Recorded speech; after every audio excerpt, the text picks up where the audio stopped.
நடந்த ஒரு சம்பவத்தை கூறுகிறேன் கேளுங்க. சில மாதங்களுக்கு முன்பு சென்னையில் இயேசு அழைக்கிறார் அலுவலகத்தில் என் மனைவி பெண்களுக்கென்று நடத்தி வருகிற ஒரு பெண்கள் கூட்டத்தில் ஒரு பெண், கண்ணியமாய் உடை தரித்த ஒரு பெண் வந்திருந்தாள். நானும் சாட்சி சொல்ல வேண்டும் என்று சொன்னேன். நான் ஒரு செல்வந்தனுடைய புதல்வி.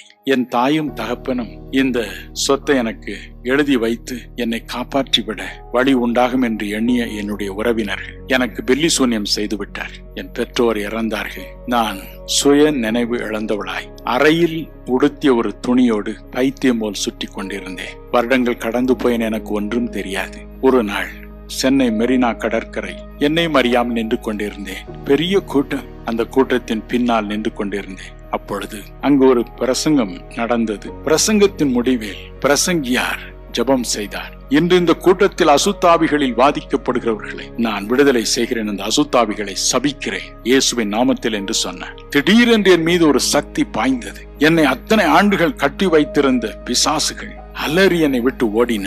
அன்றுதான் எத்தனையோ வருடங்களுக்கு பிறகு எனக்கு சுய நினைவு வந்தது. என்னையும் அறியாமல் ஐயோ நாம் இப்படி உடை தரிக்காமல் இருக்கிறோம் என்ற எண்ணம் எனக்கு வந்தது. பழைய நினைவுகள் வந்தன. என் வீட்டை நோக்கி ஓடி வந்தேன். நான் இருந்த வீட்டில் என் உறவினர்கள் இருந்தார்கள். என்னை கண்டு ஆச்சரியம் அடைந்தார்கள். உடை உடுத்தினேன். பழைய நினைவுகள் எல்லாம் வந்தன.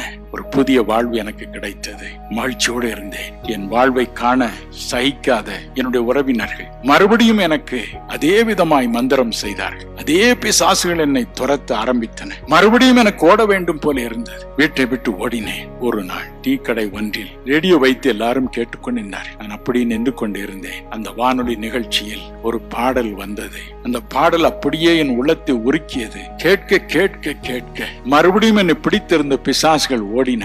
நிரந்தரமாய் ஓடின. புது வாழ்வு பெற்றேன். அவருடைய வாழ்க்கை மாற்றிய அந்த பாடலின் ஒரு பகுதி இதுதான். இயேசு அழைக்கிறார், இயேசு அழைக்கிறார்,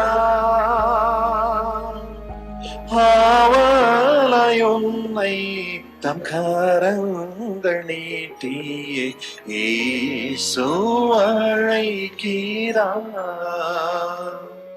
அந்த பெண் மெரினா கடற்கரையில் பேருந்து பெருவிழாவில் நான் பேசும் அந்த கூட்டத்தில் கலந்துதான் விடுதலை பெற்றாள். இந்த பாடல் மூலம் திரும்பவும் புனர்வாழ்வு பெற்றாள். இயேசு நல்லவர்.